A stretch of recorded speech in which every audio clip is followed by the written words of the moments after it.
Hey divas, do try this cute lovebirds manicure for this Valentine's Day. And I have done some more Valentine's Day nail arts as well.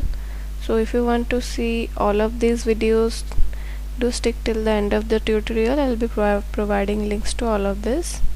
So keep watching and let's begin.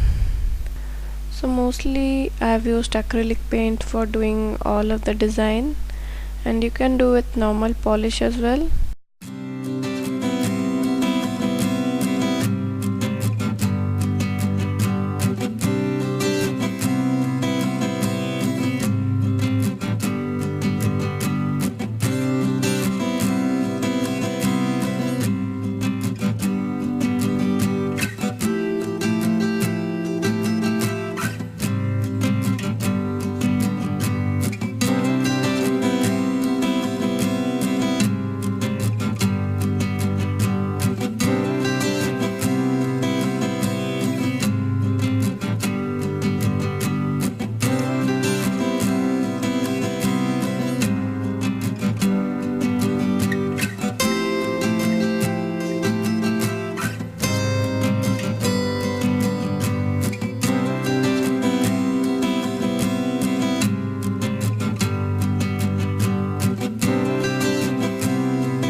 To finish the nail art, apply plain top coat on all the nails except the side ones, where apply glitter top coat at the white portion, and on the pink portion apply the normal top coat.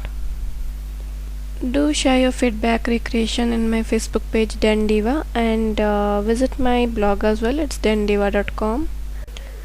Give a thumbs up if you like this tutorial, and do subscribe to my channel for more nail art videos, and I'll be back soon with another nail art. Thanks for watching. Bye guys.